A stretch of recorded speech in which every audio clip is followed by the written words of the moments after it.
Ok. Micro, parle pour voir. 1, 2, test. Yeah. C'est bon, ouais. Parfait. Cool. J'étais. Alors, test. Ah, oh non, le chat, mais. Ah, descends de la table, tu m'énerves. Miaou. Oh, mais allez, moi aussi je veux participer. Le chat parle. Elle parle. Elle parle. Ah ouais, Ok, elle parle. Elle parle. Ah Ok. oui, tiens, je parle. Bon bah du coup, je peux faire le podcast avec vous. D'autant plus que d'habitude, vous dites des grosses conneries quand même. Allez, hop, miaou, test. Oh, c'est fun. Hein? Non, mais quoi? On s'envoie les coussinets. Allume les micros. Redonne miaou des croquettes. C'est parti. Ah, bah t'es aussi aimable que quand tu miaulais, toi, dis donc. Je miaule peut-être plus, mais j'ai encore des griffes. Alors fais gaffe à toi, si tu veux pas finir dans la litière. Ok, j'ai rien dit. Bah, puisque tu parles, tu dois entendre. Et t'as dû entendre que c'est un podcast qui parle d'animation animée par quoi? Des animateurs, c'est ça, pas par des chats. Des chats animateurs? Non, personne? Ok. Bien faites de moi une animatrice alors. Prenez-moi les ficelles, enseignez-moi les techniques, transmettez-moi votre savoir-faire, bordel. Non, mais attends, mais. Ça se fait pas comme ça prend des années. Puis excuse-moi, mais. Je vois pas comment tu peux tenir un crayon ou une souris avec tes pattes. Les souris, je les mange. Oh, misère. Ok, ce que Robin essaie de te dire, c'est que on a ni le temps, ni les moyens, et franchement, ni l'envie. Puis l'animation, de toute façon, c'est pas fait pour les chats, d'accord? Mais moi je veux faire de l'animation. Je veux pouvoir participer au podcast. Genre, il me semble qu'on n'est pas le choix, pardon. Sinon, je vais en entendre parler jusqu'à la prochaine saison. Ah là là, vous êtes bien dans 12 FPS et aujourd'hui, on vous parle du chat du rabbin.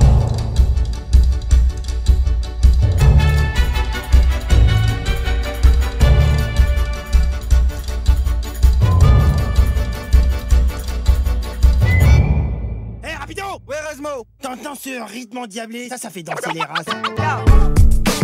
Madame Lopé, je suis content. Et ton grain. Efficace la potion. Y mettre quoi dedans? La rivière Kouakou. On connaît bien, hein, on y va tous les étés. Tu voudrais que j'arrête de voler pour faire du lard? Bonjour et bienvenue dans 12 FPS, le podcast qui parle d'animation animée par des animateurs.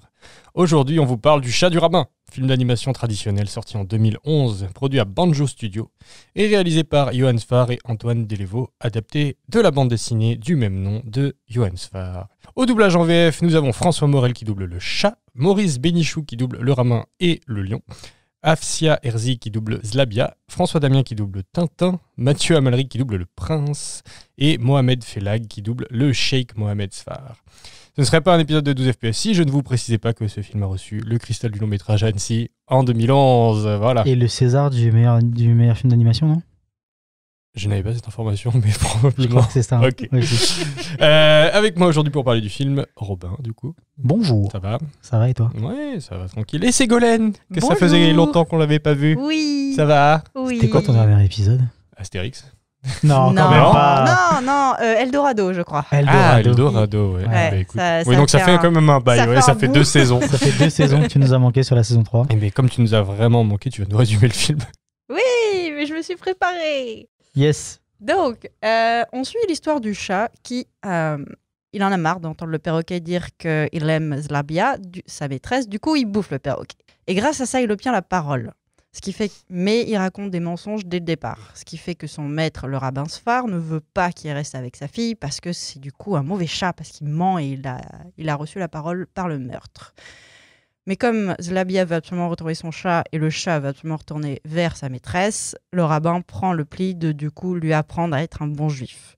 Ils partent après ça en quête initiatique à travers toute l'Afrique pour essayer de trouver la Jérusalem noire dont un russe arrivé inopinément dans un carton plein de livres dit qu'elle existe tout au fond de l'Éthiopie. Voilà. Je l'imagine vraiment en train de répéter devant un miroir. Ouais, c'est ça, avec un faux micro, tu sais. devant son compagnon, genre est-ce que c'était bien? Où est-ce que je mets de l'emphase et tout? Non, même pas en plus. Eh ben super pour un résumé de retour, vraiment très bien. Ouais, tu peux être vraiment dans le top 10. Tu vas y avoir 10 personnes max, Ouais, du c'est coup. ça, donc, Ouais. t'es dans le top 10 sans Ça me problème. fait Quoi. tellement plaisir. Ouais, je sais. Hein. Bonjour tout le monde, vous avez aimé le spectacle? Bah, Ségolène, qu'est-ce que tu as pensé du film? Moi j'ai bien aimé. Je l'avais déjà vu à sa sortie à l'époque. Je l'avais déjà trouvé bien. J'avais pas forcément, je pense, vraiment relevé tout parce que j'avoue qu'il y avait des choses que j'avais oubliées. Genre même le Tintin, je l'avais complètement oublié. Donc ça a été un peu une surprise de le revoir. Mais je l'avais déjà beaucoup aimé à l'époque, je l'ai beaucoup aimé là, et voilà, ça me l'a fait un peu redécouvrir, mais pas tant, parce que je m'en souvenais bien. Mais ce qui est marrant, c'est qu'après en avoir discuté avec d'autres qui l'avaient vu à l'époque et qui n'avaient pas trop aimé, quand je leur ai dit de quoi ça parlait, ils ont fait « Ah, en fait, c'est bien !» Donc voilà, mais non, moi j'aime bien aimé. Jean, Je l'avais jamais vu, puis c'est une bonne découverte. tu l'avais jamais vu? Non, j'avais jamais vu. J'en Ah, ok. avais toujours entendu parler. Puis c'est ce genre de film, tu sais, t'entends parler, tu fais ah, ça a l'air cool, et Puis tu tu le mets regardes de pas. côté. Et 10 ans, 15 ans après la sortie, bah, tu le regardes. Parce Trop que bien. tu fais un podcast dessus. T'as pas le choix. Ouais. J'ai trouvé ça cool. Il y a plein de choses qui m'ont plu. La musique est incroyable. Les doublages sont très très bons. J'écoute la BO en boucle Ouais, depuis que j'ai revu le film. C'est beau. Les dessins sont beaux. Je trouve qu'il y a des inconsistances dans le style. Ouais. On en reparlera, je pense, mais sur la production, il disait qu'il y avait énormément d'animateurs de tous âges et de toute expérience. Donc Beaucoup de peut-être que juniors ça... aussi. Ouais, mais des juniors et aussi des seniors, des gens qui venaient de Disney. Enfin, il y avait un peu de tout. Ils ont beaucoup dessiné d'après nature, ce qui se ressent, parce que c'est de la belle 2D assez naturaliste. C'est pas cartoon, c'est pas. Mais Ouais, c'est ouais. son style de Ouais. BD en fait. Ouais, Lui, il dessine Oui. vraiment d'après C'est nature. vraiment appuyé sur la BD apparemment. Et lui-même, il dit que son style n'est pas consistant d'une page à l'autre en fait. Ok, d'accord. Bon, ça m'a pas choqué plus Du que coup, ça, mais tu c'est un peux truc faire de la que j'ai remarqué. Oui.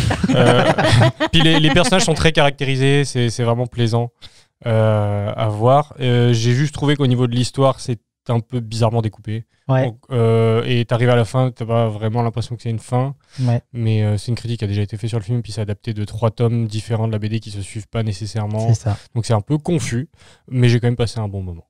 Ouais. Moi, je l'avais vu il y a je sais plus combien de temps. Il traînait pareil sur un disque dur. Tu sais, le genre de film où on te l'a copié un jour sur un disque dur. Ouais. Et un soir, je savais pas quoi regarder. Je fais vas-y, let's go. Et je me souviens que ça m'avait bien surpris à l'époque. Je m'attendais pas à ça. Puis le style de dessin, au début, je fais oh, vas-y, on verra ce que ça donne. Puis finalement, j'avais passé un bon moment. Donc là, le revoir, en fait, je me suis rendu compte que j'avais oublié. Je crois que les rares passages qui m'étaient restés, c'était le passage avec François Damien. Mais sinon, tout le reste, j'avais oublié. Puis c'est surtout, je l'avais pas avec le même œil maintenant qu'on fait le podcast, où je l'ai vraiment regardé avec plus un œil analytique sur plein de choses. Mais en fait, tout le long du film, la première fois que je l'ai vu, je me sens que j'étais en stress. Je me fais, oula, il apporte des sujets un peu. J'ai peur que ça déraille, tu sais, un peu trop. Et c'est comme c'est des sujets très sensibles, la religion, les croyances et tout. Puis en fait, c'est vraiment bien géré, bien amené. C'est plutôt un témoignage en fait de sa jeunesse Ouais. quand il était en Algérie, quoi. Et du coup, après, en même temps, je me dis, bah, c'était un peu la meilleure personne pour en parler, hein, du coup, puisque tout ce qu'il a vécu. Et, mais c'est un très beau pamphlet, en tout cas, sur la tolérance. Et ouais, j'ai bien aimé aussi, quoi, du coup. Mais c'est sur les petites intolérances aussi, et les plus grosses. Ouais. Mais Ouais, on il y a verra au fil du surtout, film, il y a une scène où ça va très loin, mais après le reste du film, c'est plutôt des petits moments de conflit entre religions, entre Bah, gens c'est ça, c'est aussi le côté où en fait tout le film on parle de religion et de tolérance, alors qu'en fait il montre aussi les personnages qui, de par la religion, dressent les plus grands murs en fait. Ouais. Donc tu fais tu tolères pas tant que ça, alors que tu prônes l'acceptation, mais finalement en fait tu dresses des murs autour de toi pour pas voir ce qui se passe. Puis ouais, c'est ça. Mais tiens, je trouvais trop l'amitié super touchante entre Entre son les deux ami. sphères. Entre les deux sphères, ouais, son Ouais. ami musulman, lui juif. Ouais. Puis quand ils prient de chacun de leur côté, chacun fait, tiens, c'est trop beau, tu vois. Ouais, c'est mon personnage préféré, le Ah, il est Sheikh. incroyable, ouais, Ouais. il Ah, est il est trop incroyable, bien. ouais, il est super. Il est vraiment bien. Mais il le décrit comme étant la représentation de l'islam, comment il dit, l'islam éclairé Ouais, et instruit. Et je trouve vraiment ça beau. ouais, c'est vraiment cool. On passe au coup de génie, allez. C'est brillant, brillant, brillant. Des génies à l'état pur. Et toi qui commence, Robin? Ouais, alors, comme Ségolène vous l'a dit dans le résumé, le chat se dote de la parole dans le film en mangeant le perroquet. Donc moi, je le vois un peu comme le perroquet peut parler, comme il mange le perroquet, ben, il peut parler comme le perroquet. Et en fait, moi, j'ai pris la scène où il explique en fait comment il rêve. Et comment il rêvait avant en tant qu'animal, et comment il rêve maintenant depuis qu'il a la parole. Et en fait, j'ai trouvé ça super intéressant, ce passage. En plus, le style d'animation, il change. On rentre dans des animations beaucoup plus crébouillées. Gribouillé, Gribouillées, pardon. T'as mieux fait un mix entre gribouillé et crayonné. Ouais, c'est ça. Gribouillis, ce qui donne une ambiance un peu plus sombre au film et tout. Puis il parle vraiment d'un truc un peu badant en fait dans son film. Le rêve est cool. Et en fait, je me dis, ah ok, donc c'est intéressant d'aborder ce sujet où en fait, quand tu récupères la parole, tu as une conscience sur les choses et le monde que tu n'as pas forcément en tant qu'animal, où ton but c'est de manger, dormir et être protégé, tu vois. Mais c'est vrai que quand tu arrives dans l'esprit d'un humain, tu as d'autres peurs. Et ça y est, là, il prend peur pour sa maîtresse qui peut mourir, son maître qui perd la foi. Et des choses où en fait, ils l'ont vraiment humanisé énormément. Et en fait, c'est juste via la parole. Et j'ai trouvé ça super intéressant comme passage. En plus, le style d'animation, il change complètement. Le dessin, il change complètement. Ce qui fait que il y en a plusieurs des passages comme ça dans le film où le style d'animation et le dessin changent. Soit c'est pour des flashbacks, soit c'est pour raconter des trucs un peu rêvés, soit c'est pour raconter ta séquence là où c'est un peu, on n'arrive pas à savoir dans le film si c'est vrai qu'ils l'ont vécu, est-ce que c'est un ou si fantasme c'est un peu, fantasme, ou tu vois. c'est vrai. Et je trouve que c'est pas mal en fait en termes d'animation, parce que ça nous sort du style, et du coup on se dit, s'il y a un changement de style, c'est qu'on a un changement de point de vue ou un changement d'histoire en fait. Donc du coup j'ai trouvé ça vraiment bien. Et du coup, ça raconte un peu vraiment ce truc-là, mais c'est vraiment badant le rêve. Hein. J'ai trouvé ça vraiment super intéressant. C'est pour ça que j'ai pris cet extrait, parce que t'as vraiment ce truc où on conscientise, le chat commence à conscientiser, à s'humaniser via la parole. Et voilà, donc c'est pour ça que j'avais pris cet extrait. Moi, je trouve que intéressant le coup de il a la parole parce qu'il a mangé le perroquet. Quand j'ai vu le film, j'ai pas du tout pensé à ça. Pour moi, il a juste la parole parce qu'il a la parole, point. Et en fait, j'avais pas capté ce lien avec le truc du perroquet, mais comme tu dis aussi, il acquiert la parole, il s'humanise un peu plus avec ses histoires de rêve, il devient un philosophe, il veut devenir croyant. Ouais.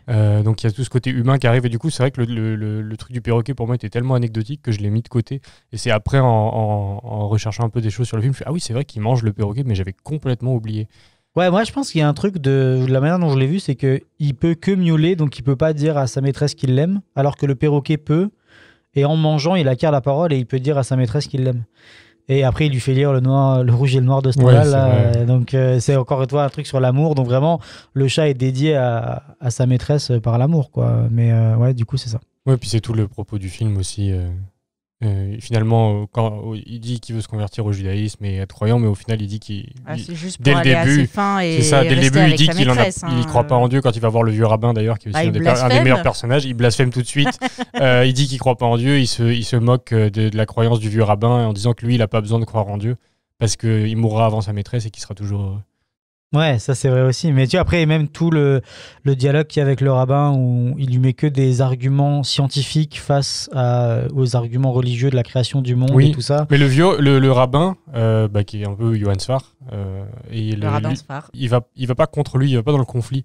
Il est beaucoup plus cool, il est beaucoup plus chill. Il lui dit oui, c'est vrai, t'as un peu raison, mais ceci, cela. Puis il lui oppose des arguments plus théologiques, spirituels, mais sans aller à son encontre. Alors que le vieux rabbin, le rabbin du rabbin, il rejette tout complètement. Il est tout de suite dans l'agression et dans le conflit. Ça, et puis il s'en prend une dans la gueule, et c'est très bien. Tu le vois à la fin, quand il se la prend dans la gueule par le russe, là, tu fais ah merci.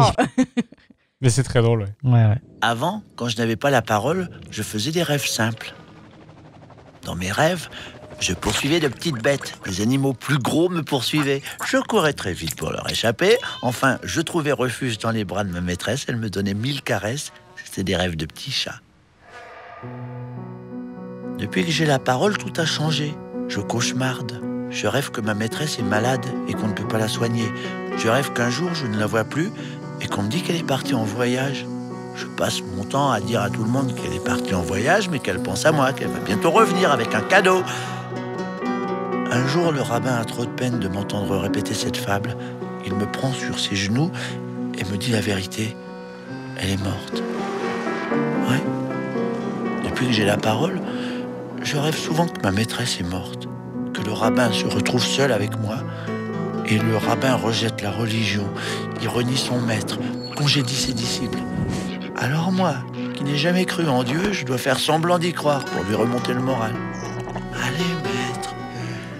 Allez, maître, regarde, il est partout, Dieu, même si on ne le voit pas. Me sers pas ces boniments, je les connais trop. J'insiste, je lui dis que je veux faire ma bar mitzvah pour le motiver, pour qu'il se sente responsable de quelqu'un. Toutes ces histoires, ça suffit. Et puis explique-moi une bonne fois pourquoi tu veux tellement être un humain alors que je voudrais être un chat. Alors dans ce rêve, mon maître et moi, on se transforme en chat. On traîne dans les rues tard, la nuit, on fait les poubelles des boucheries dont la viande n'est pas cachère. Il y a des chattes qui miaulent, j'en chope une par le cou pour lui apprendre un peu. Mon maître ne veut pas comme ça, des restes d'humanité, ou alors il est vieux. Et nous allons voir ma maîtresse. Mais elle n'est pas à son piano. Elle n'est pas dans sa cuisine. Elle ne lit pas de livres. Elle est dans son tombeau.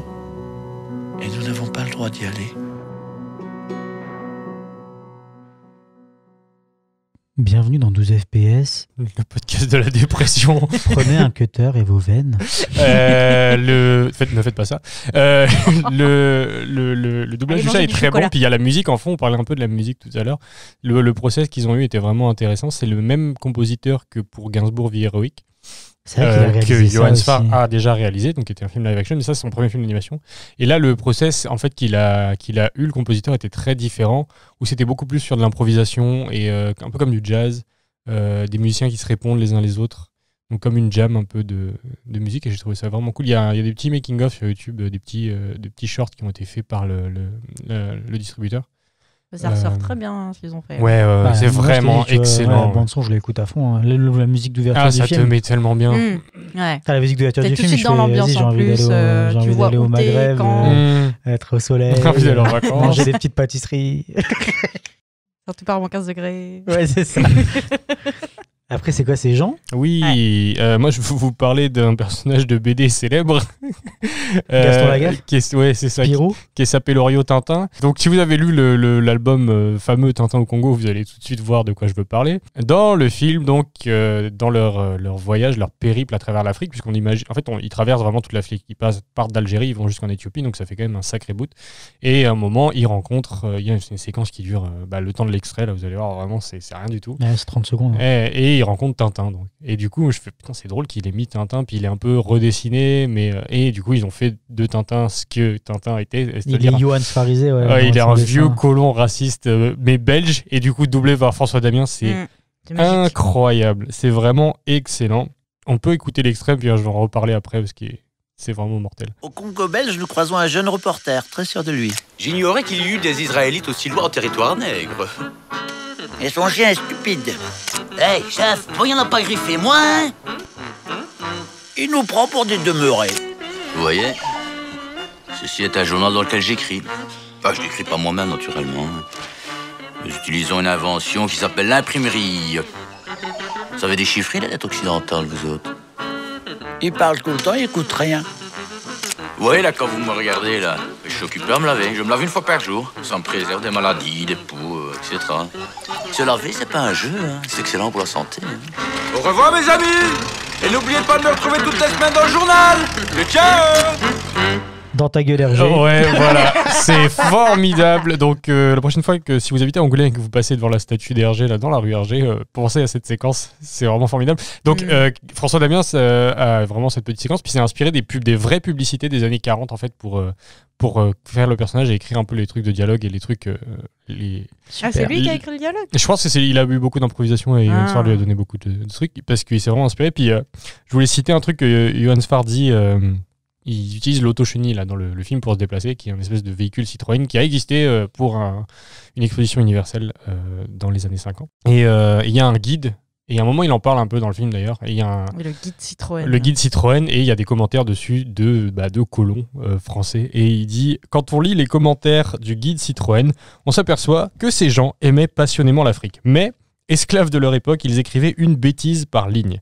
On a du mal à croire qu'il y a 60 ans à peine, on pouvait lire que dans certains villages d'Afrique, on mangeait des blancs. » Et c'est vraiment très drôle parce qu'il dit ouais, c'est vrai que c'est des gens qui aimaient l'Afrique et tout, mais ils étaient juste très cons en fait. Mais même là, tout le Beaucoup d'idées reçues, quoi. Je veux dire, en fait, la manière dont c'est aussi découpé dans le film, c'est que c'est vraiment on allait sur de la caricature pour aller très vite et puis présenter un personnage. C'est une séquence, comme vous avez entendu, 30 secondes qui est assez hilarante en fait.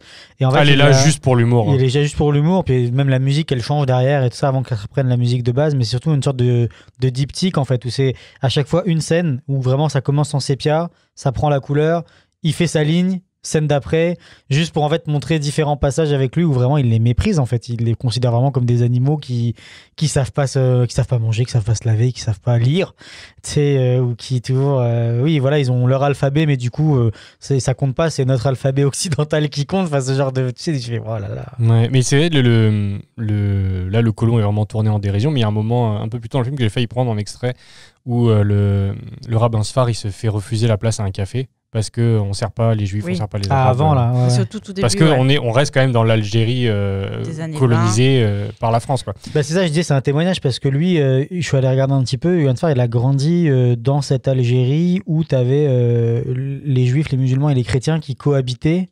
Et c'était les années... 1920. C'est dans les années 20-30, ouais. Dans le film, en tout cas, je pense que je crois que c'était un peu plus tard. Hein. Lui, c'est plus tard, mais il a pris plus tôt parce qu'il s'est aussi basé sur ce que racontait sa grand-mère, en fait. Ah, voilà, ok. Mais ouais, du coup, vraiment, c'est un témoignage de ce moment-là où tu avais justement 3 grosses religions qui cohabitaient dans un seul endroit avec une grosse colonisation blanche dans ce pays-là, quoi. Ouais, mais c'est fou parce que, pareil, il y a toute la problématique de il doit faire la dictée et tout. Et il y a cette espèce d'acceptation aussi de la colonisation par les Algériens.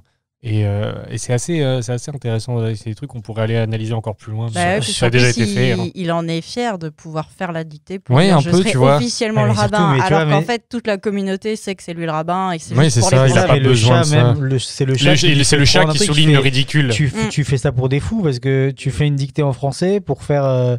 la messe en hébreu à des juifs qui parlent arabe, tu vois. Il y a un très beau planté récolté avec l'histoire du café où il y a le Malka des lions qui arrive, qui est l'espèce de cousin du désert et qui arrive avec son lion et son fusil et qui lui du coup fait fuir tous les clients du café, s'assoit au café sans demander et le serveur d'un coup il est vachement plus poli et le rabbin il arrive, il s'assoit, il fait « Ah, mon ami, mon cousin !»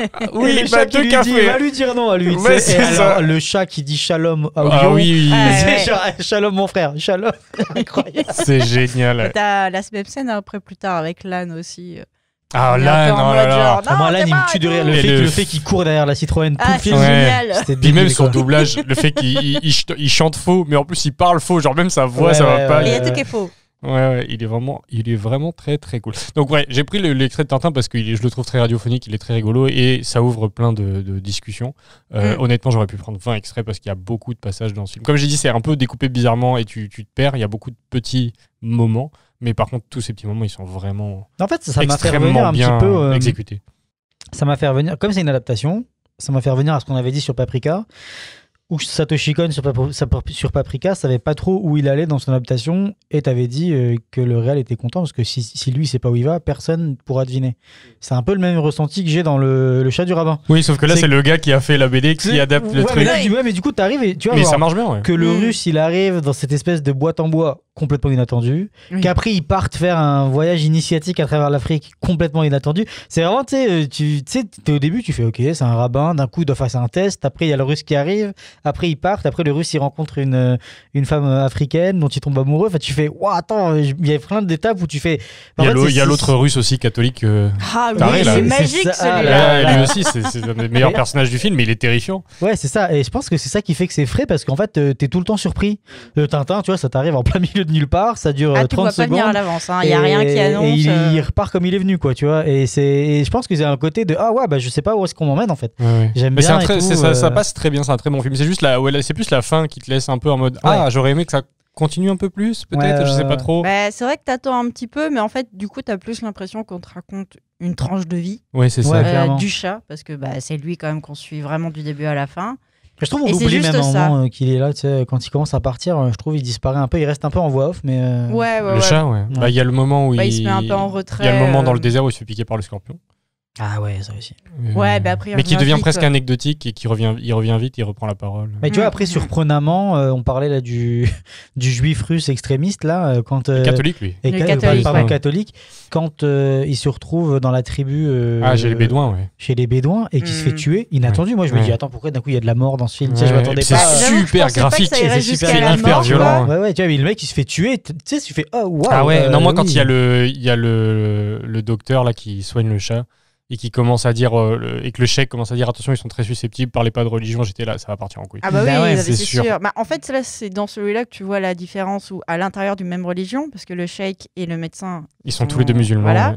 Et c'est juste la différence de génération, de comment ils ont pas analyser, mais comment ils voient en fait leur religion, comment elle devrait C'est être. toutes les branches aussi de l'islam, mais c'est la même chose avec le christianisme aussi, où le russe c'est un orthodoxe, mais il est dans d'une église catholique avec un prêtre qui est là, il est là, donc voilà. Je vais le laisser. C'est ça, tu sais, les protestants. Les juifs aussi, c'est pareil, il dit oui, là il y a le juif qui est russe, il est plutôt sioniste, alors que le rabbin, pas vraiment, tu vois. Donc, surtout que Johann Sfar, dans sa vie, lui, il vient d'un... Alors, je crois que je les inverse, alors je m'excuse si je fais une erreur, mais sa mère est séfarade et son père, il est... J'ai oublié le nom. C'est les juifs séfarades et les juifs... Non, pas orthodoxes. Non, ça c'est... Je reviendrai là-dessus. On corrigera. Ouais, mais en gros, ses deux parents sont juifs, mais pas de la même branche. Pas de la même branche, c'est ça. Et donc, il a dû grandir avec cette. C'est pas de la même team. Cette dualité-là, tu vois. Mais ouais. Bah après, ça fait que du Ashkenaz. Ashkenaz, ok. Ça fait qu'il a assez de facilité finalement à parler de plein de religions et plein de courants à travers les religions parce qu'il a vécu avec les deux. Donc, les parents ont dû quand même accepter un peu des visions différentes l'un de l'autre. Mais clairement. Et que du coup, c'est beaucoup plus facile, lui, dans la BD, même en fait, de pouvoir parler de ces sujets-là, mais avec une vision un peu plus, d'acceptation, en fait, de l'autre et tout, et des fois de montrer, genre, là, c'est idiot, mais en fait, il suffirait juste qu'on arrive à supporter ou accepter la différence et on vivrait tous très bien, quoi. Ouais, c'est vrai que je trouve la force du film, c'est sa justesse, en fait, mais comme il a toujours été dans cette dualité, puis je veux dire, il a vraiment réussi à... Puis je trouve que ça met un peu tout le monde d'accord sur le concept de la tolérance et il touche à tout mais sans aller... Franchement, c'est très très bien senti, quoi. Ouais. Donc, ouais. Et donc toi, Ségolène, ton extrait? Mon extrait, justement, c'est quand il croit arriver à une ville super bien où il n'y a plus de racisme, il n'y a plus de problème et en fait, c'est tout l'inverse.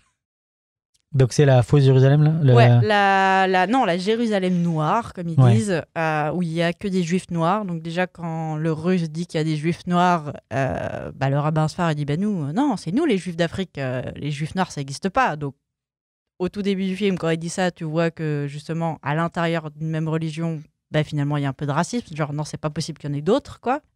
C'est nous les OG. Voilà, c'est ça. Et en fait, avec cet extrait-là, ce que je voulais parler, c'est justement la recherche d'un lieu genre parfait, où tout est beau, tout est bien, mais qu'en fait, ça n'existe pas forcément, parce que dès qu'ils arrivent, en fait, ils se prennent une flèche directe. Les gens se moquent de lui, il n'y a aucune acceptation. C'est drôle. Quand il essaye de prendre le chat, justement, c'est pas dans l'extrait, parce que c'était très long, quoi, mais quand il prend le chat pour dire, à travers la parole, en fait, on va essayer de résoudre le problème, parce que finalement, le fait que le chat puisse parler toutes les langues et se faire comprendre par tout le monde, c'était toujours lui qui traduisait pour tout le monde, et c'est que on voyait qu'à travers la parole, les gens se comprenaient, s'acceptaient, et ça se passait très bien, quoi. Enfin, mieux. Mais que là, avec eux, en fait, ils sont tellement enfermés, qui vivaient tellement en autarcie, en fait, que ils n'acceptent pas la moindre différence, la moindre... le fait qu'il dessine en fait quelqu'un, l'autre il l'interprète comme il vole son âme. Donc en fait c'est un truc très très connu entre guillemets. J'ai un ami qui était photographe, qui est photographe, qui connaît un photographe qui fait des photos en Afrique.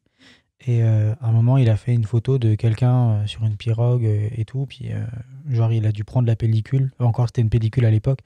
Et la brûler et tout, parce que le mec venait vers lui, parce que justement, il y avait ce truc de... Tu m'as pris mon âme, tu m'as pris mon image, tu vois. Ouais. En parler, il y a beaucoup de pays comme ça où c'est très mal vu de prendre les gens en photo. Notamment la Corée. Non, je déconne. Mais même au Maroc, c'était... c'est mal vu. Les touristes le font, mais c'est mal vu. Même pour les monuments, genre truc. Les monuments, non, c'est quand les gens. Non, c'est les gens, même. Après, prendre les photos des gens sans leur demander, mais genre vraiment, il y a ce truc-là aussi de croyance. Ouais, mais oui, bien sûr. Mais du coup, c'était plus pour parler de ça que du coup, en fait, tu vois à travers tout le film, en fait, ces moments d'intolérance, en fait, de racisme, qu'au fur et à mesure du temps, genre le rabbin Sfar, en fait, au début, il dit genre, on devrait être accepté par les Français, pouvoir faire ce qu'on veut et tout, mais lui, à l'inverse, il n'en accepte pas certains. Mais à travers le voyage jusqu'à l'Éthiopie, finalement, il s'ouvre, parce qu'au début, comme tu disais, il est toujours à lire son guide de Citroën, alors que son ami, le Cheikh Sfar, lui dit « Mais non, regarde, observe, arrête découvre. De lire ton truc. » Et en fait, quand enfin ils arrivent à un moment donné dans un village africain, je sais plus je crois pas qu'ils disent dans quel pays c'est. C'est l'Éthiopie, non? C'est quand ils arrivent en Éthiopie? Non. On sait C'est pas bien trop. avant. Ils arrivent dans des pas, villages ouais. de colons et de chasseurs. Et quand ils arrivent dans ce village-là, en fait, ils se mettent à jouer, à chanter avec les autres, et c'est là qu'ils commencent à s'ouvrir un peu plus, à accepter les différences et à avoir moins de problèmes avec. Donc c'est très bien. Donc lui, il évolue comme ça. Tu dis, bah c'est très cool. En fait, il commence à être plus comme genre ce que le Russe voudrait trouver dans la Jérusalem noire. Mais au final, bah, quand il arrive à la Jérusalem noire, bah, c'est complètement l'inverse. Et c'est plutôt genre... C'est trop drôle parce qu'ils lui disent, ils lui demandent de traduire et le chat dit je veux pas traduire, mais ils se foutent de ta gueule parce qu'ils ont dit qu'ils ont jamais vu un juif rose. Oui, voilà. Alors qu'il traduit au final. Ils parlent une langue, c'est de l'hébreu ou non, c'est inventé. Non, c'est inventé. C'était censé être de l'araméen. J'ai rien compris. C'était censé être de l'araméen, mais en fait c'était trop. Ils ont fait des tests avec des doubleurs qui parlaient araméen et ça marchait pas bien. Et du coup ils ont inventé une langue. Ça, parce que l'hébreu, ils le disent, c'est pas une langue utilisée pour parler, c'est vraiment juste pour prier. Ouais. Normalement, oui. Mais après, tu vois, quand tu as ce truc-là où il commence à s'ouvrir un peu au monde, le message, c'est aussi de... Si tu viens quelque part avec tes croyances et tes problèmes, en fait, c'est toi qui ramènes ce truc-là, tu vois.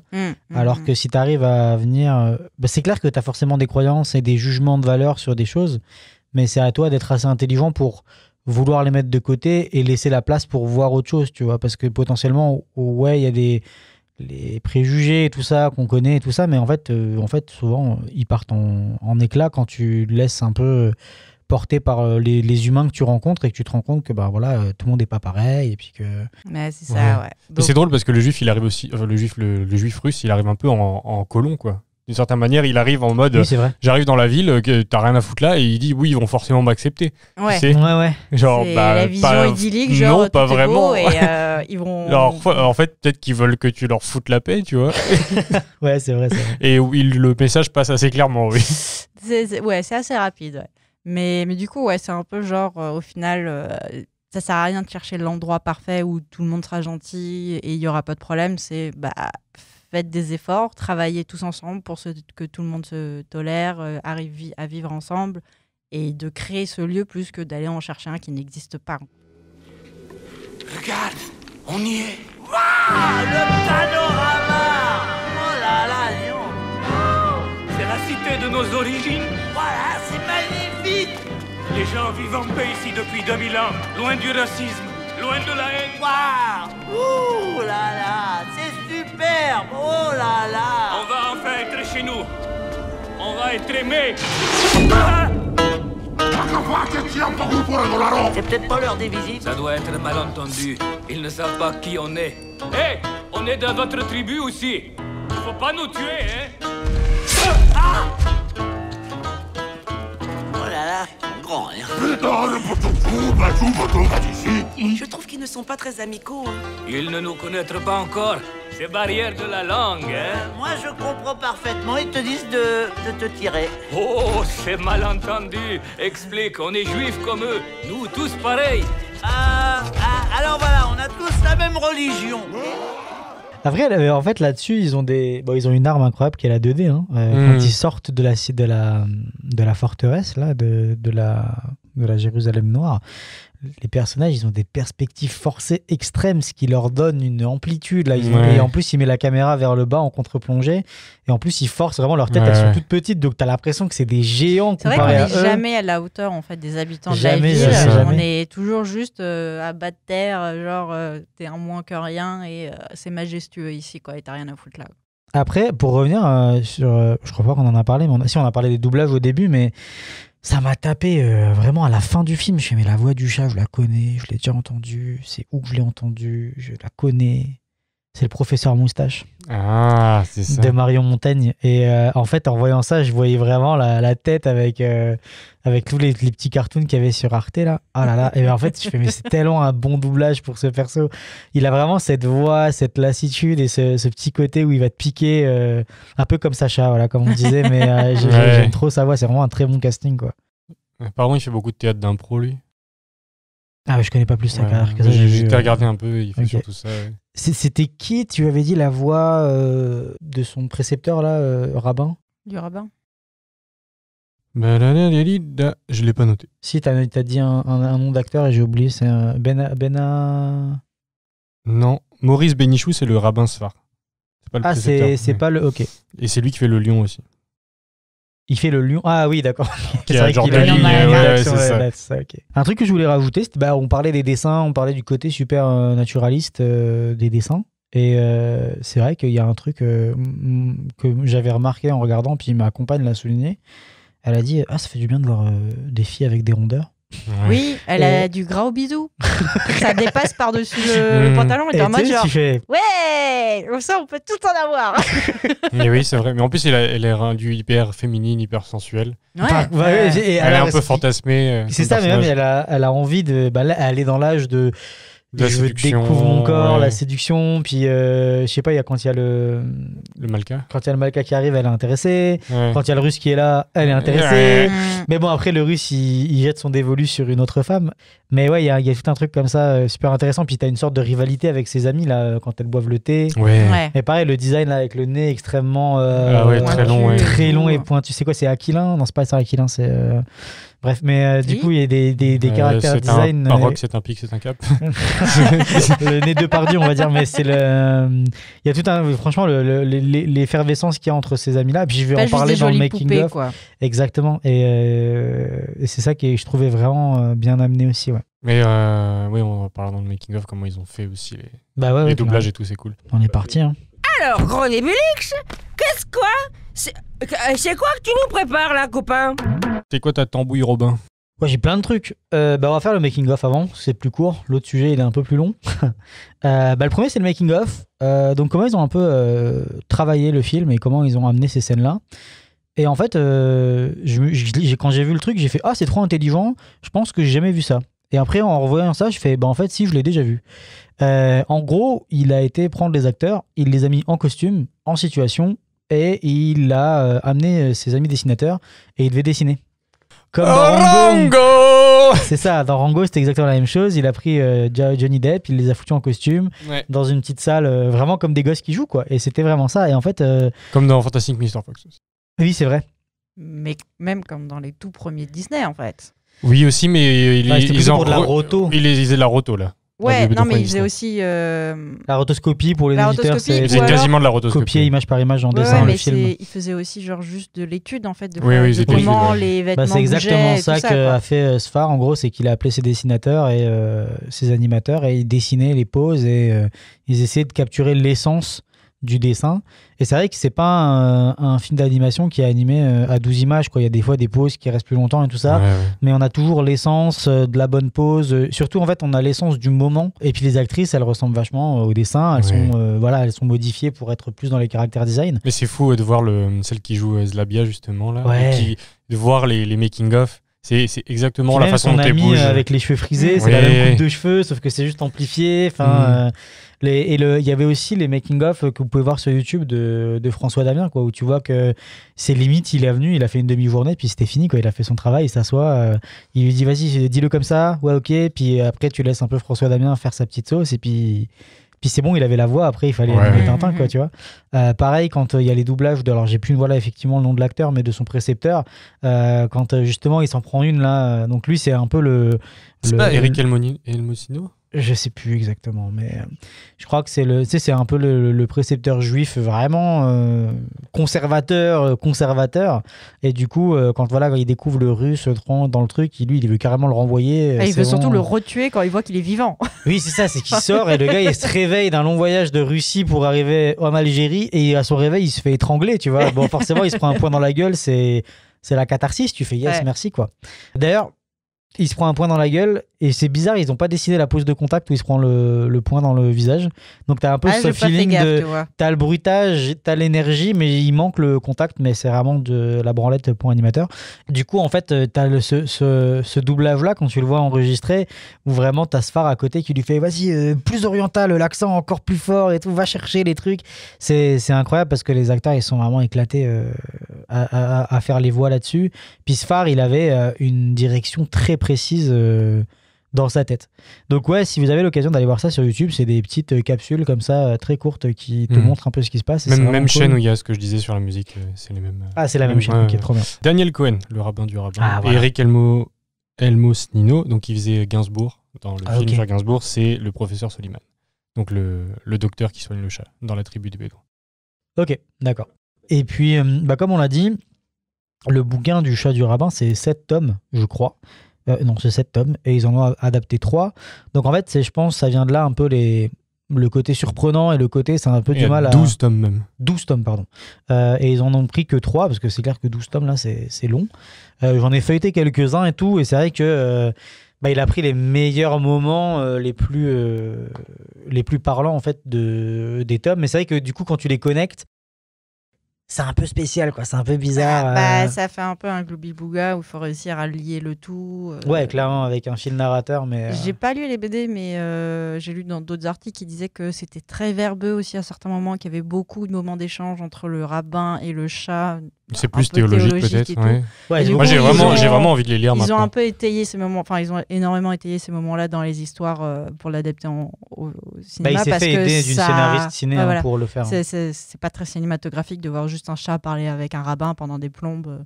Sur une BD, ça passe bien, mais à la télé, au cinéma, ça aurait été un peu chiant, quoi. Clairement. Et ils ont monté un studio. Qui s'appelle Autochenille avec Antoine Delévaux, justement. Ouais, parce qu'il y a eu beaucoup de monde qui ont voulu adapter. À chaque fois, ils disaient non. Et à bout d'un moment, il a fait c'est moi qui vais le faire. Il a juste monté le studio. Je pense qu'ils ont fait 2-3 autres films après. Mais pas grand-chose. Mais du coup, ils ont monté le studio pour le film. Et un studio de production et un studio d'animation. Ouais. Donc, du coup, le côté un petit peu amateur sur certains trucs, en fait, il dérange déjà pas beaucoup. Mais surtout, quand tu sais que il l'a monté de zéro, ils ont fait le film, c'était quoi, 1 an de production, un truc comme ça.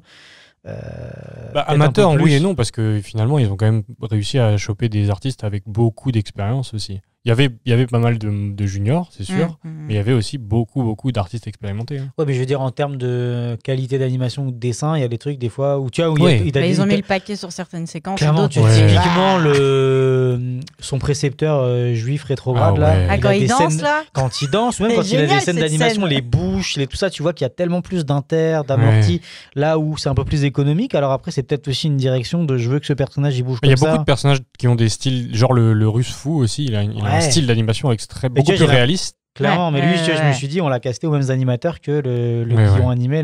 Mais peut-être c'était aussi l'intention d'avoir vraiment des manières de bouger beaucoup plus. Là où la fille, elle est un peu plus lascive, un peu plus calme, un peu plus contenue.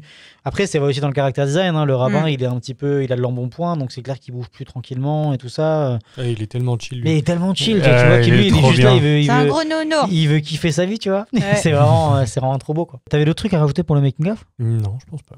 Je voulais parler un petit peu de l'adaptation en film d'animation quand on parle de religion ou de croyance. Donc déjà, dans un premier temps, je vais vous demander petit quiz. C'est parfait, on vient de parler d'un personnage belge raciste. Vas-y, continue. Allez, fais-nous ton accent. Non, c'est bon, je vais pas le faire. Est-ce que vous avez des films qui parlent de religion en animation? Prince d'Égypte. Voilà, ouais, j'avais sorti celui-là. J'avais préparé. J'aurais même pas le temps de finir la phrase. Il m'aurait fait déjà dit. À partir du moment où tu allais dire que je vais vous faire des questions sur la religion et les films d'animation, j'étais il y a le Prince d'Égypte déjà. Hein, voilà, et les autres, je vous attends. Ah oui, non, les autres. Si, il y avait The Stars, où il parle de la naissance de Jésus. Ouais, Stars, ouais, bien joué. Il travaillait dessus, c'est pour ça, ouais. Ok, d'accord, ok. Après et attends.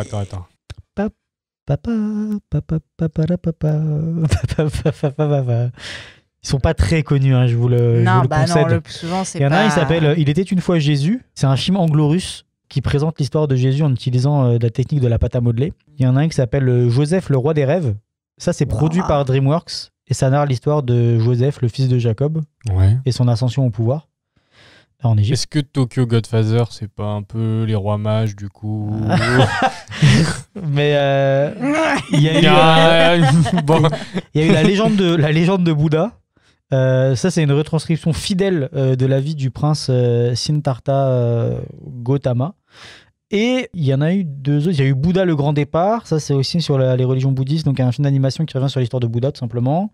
La Genèse, qui est un long métrage d'animation français de découpage de la Bible. J'en ai un, c'est La prophétie des grenouilles. C'est une réécriture du déluge. Ah ouais, c'est vrai. Et il y en a un qui s'appelle Muhammad. Alors Muhammad ou Muhammad, je sais pas le prononcer. Le dernier prophète. Et alors, à votre avis, c'est quoi le problème avec ce film? Représentation du prophète. La représentation du prophète. Ouais. Du coup, comment ils ont fait? Ils l'ont jamais montré directement. Du coup, comment ils ont fait?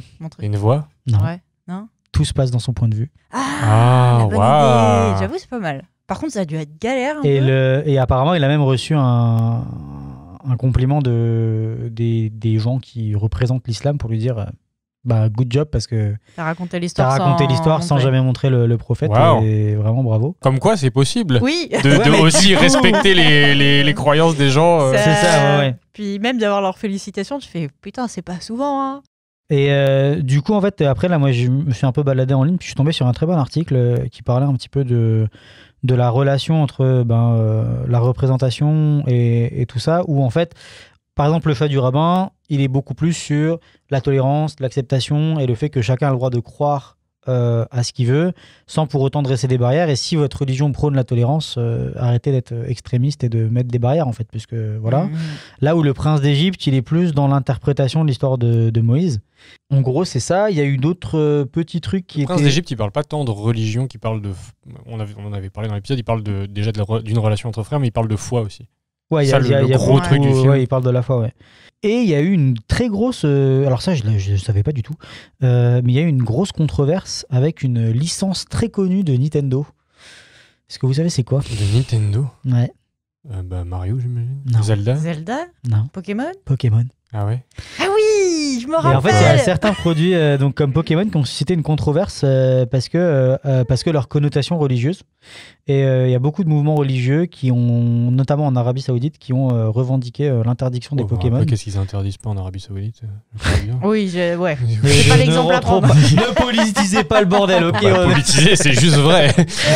C'est pour regarder. Et du coup, donc moi j'ai découvert ce truc-là, je savais pas du tout, mais donc il y a Pokémon qui a été interdit dans certains pays de cette confession-là. Donc en gros, c'est ça, c'était un bon article en tout cas qui parlait de tout ça, des différentes fois où les films d'animation se sont attelés à la tâche d'essayer de parler de religion, de croyance et tout ça, tout en gardant un œil objectif et sans rentrer dans des trous de souris qui peuvent être très dangereux et qui finalement ont fait l'unanimité. Donc c'est vraiment possible. Hein. Ouais. Faut juste trouver le bon angle d'attaque et puis être sûr qu'on respecte tout le monde et de faire ça dans la... Tu peux parler de choses, de sujets difficiles comme ça, mais il y a aussi une histoire de bon sens en mode sois pas juste irrespectueux juste pour être irrespectueux en fait. Ou essaye pas d'évangéliser les gens à aussi, travers voilà. le Mais tu vois, ce que je dirais que le prince d'Égypte c'était un peu trop soyez chrétiens, tu vois. le Deliver Us, tu vois, j'étais en mode, c'est pour ça que ça m'a un peu dérangé. Mais c'est des juifs. Ça marche pas. C'est vrai. Et, c'est pas des chrétiens. Et après, moi, je suis un grand fan de cette série d'animation qui est South Park. Et eux, ils ont eu énormément de problèmes avec la représentation de Mahomet. Et ils ont eu des grosses menaces dans leur studio et tout ça. Là où leur chaîne de diffusion, qui est Comédie Centrale, a en fait, au dernier moment de la diffusion, mis des grosses censures, quoi. Et donc, il y a même un épisode entier qui tourne autour de ça, où ils vont représenter Mahomet à la télé, et puis ils vont se faire bombarder, quoi. Ouais. Finalement, ils le mettent dans un costume d'ours. Donc, en fait, on le voit pas. Ou alors à un moment quand ils disent purée, vous vous rendez pas compte, ou alors ils vont tous se mettre dans des abris anti-atomiques parce qu'ils vont représenter Mahomet. Puis finalement quand ils vont voir l'épisode, en fait Cartoon Comedy Central a juste mis un grand carré noir sur le prophète avec écrit Censored pour pas qu'on le voit.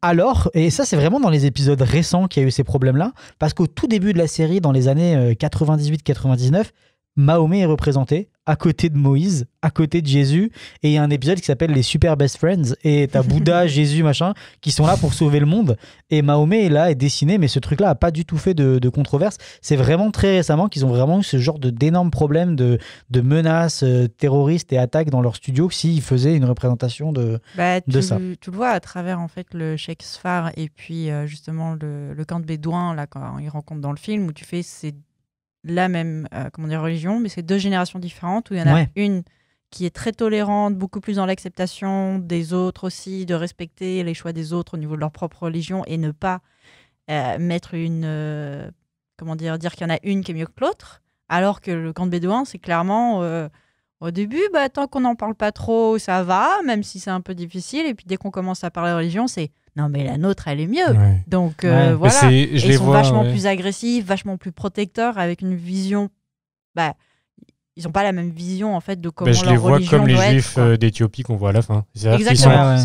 C'est n'importe quelle communauté qui est renfermée sur elle-même, qui vit en autarcie en fait, qui n'est pas du tout ouverte sur le monde, et donc forcément n'a pas de vision de l'extérieur, et n'est pas du tout objective. Et du coup, est-ce que vous pensez que l'animation apporte une certaine douceur pour aborder ce genre de sujets qui sont houleux, quoi? Ou est-ce que c'est des sujets que peu importe le média, tu dois toujours être très frileux et faire Moi, très je trouve que ça attention apporte du contraste dans les propos. Ouais. C'est ça qui était intéressant. On parlait des styles d'animation qui changent à la fin, mais il y a aussi un petit côté, la violence est beaucoup plus présente et beaucoup plus graphique. Quand le russe se bat contre justement Soliman là, dans le camp de Bédouins, il y a ce côté vachement plus réaliste d'un coup. Ouais. C'est très réaliste, c'est très graphique et du coup il se permet ces changements là avec l'animation que tu pourrais pas trop faire en live action. Je pense action. que c'est plus facile d'accepter et de voir ça avec de l'animation où c'est Ouais. pas des gens. Ça c'est rejoint pas des ce qu'on disait sur acteurs. Funan par rapport à la guerre. Ouais.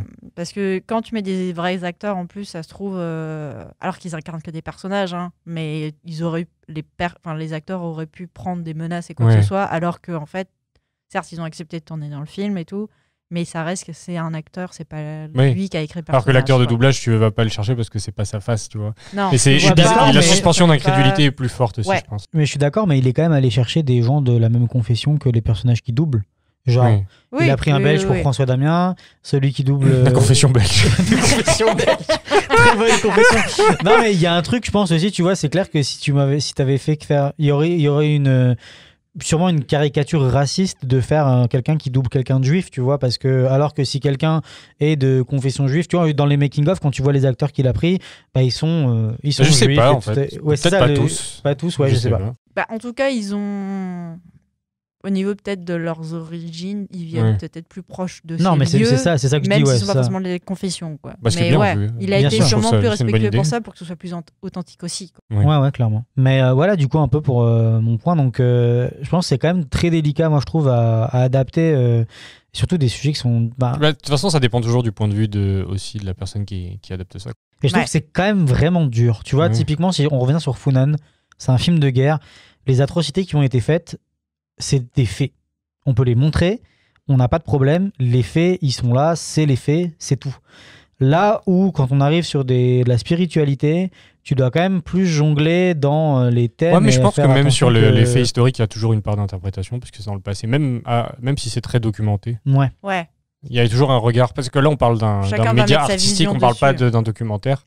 Donc, il y a toujours une part d'interprétation, et là, je pense que c'est un peu la même chose.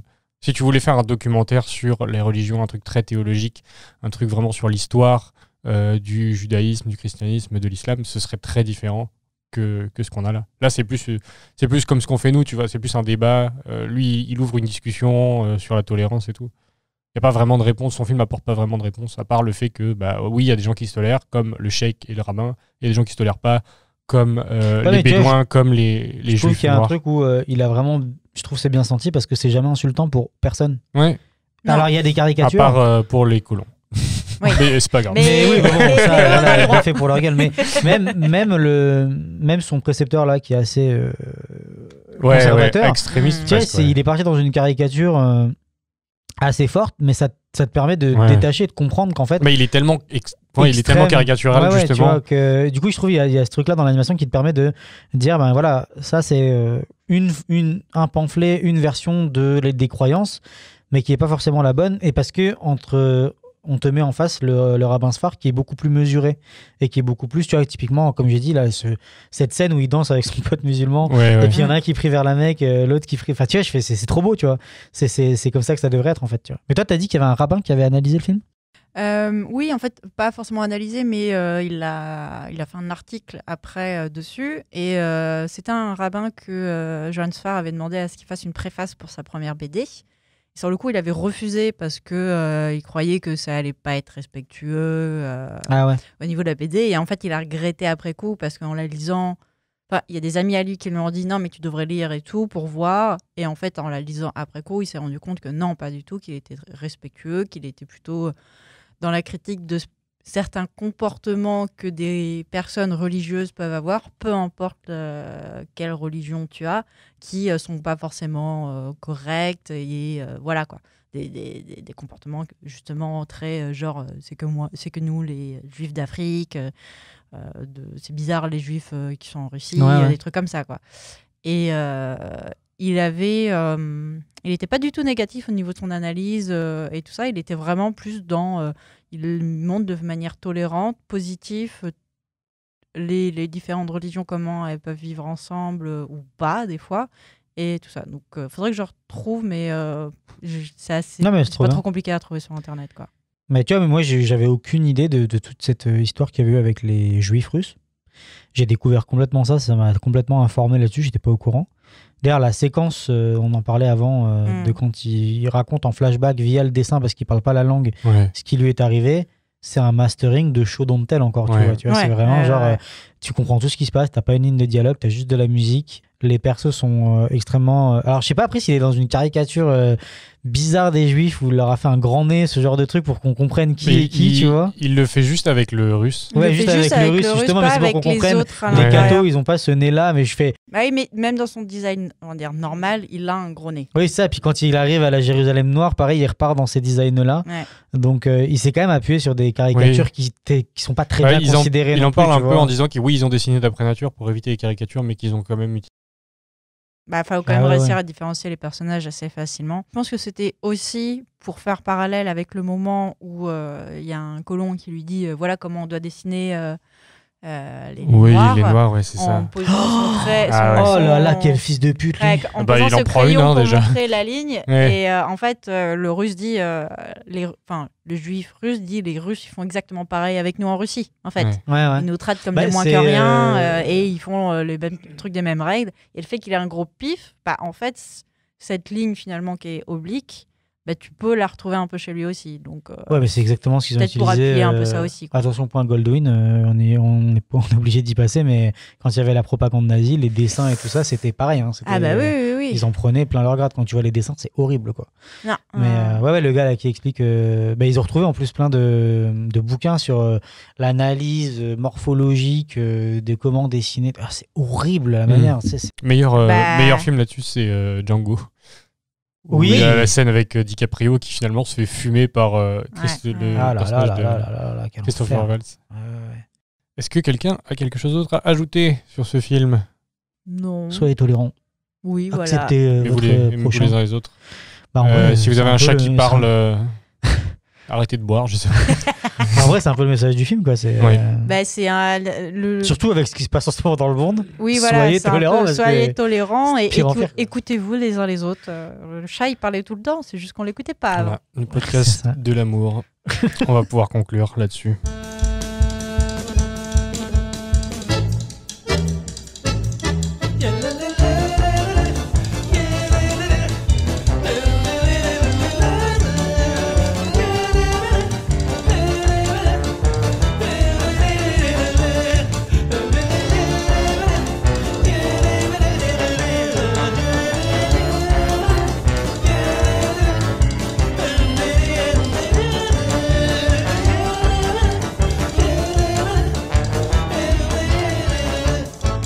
C'est déjà la fin de ce podcast.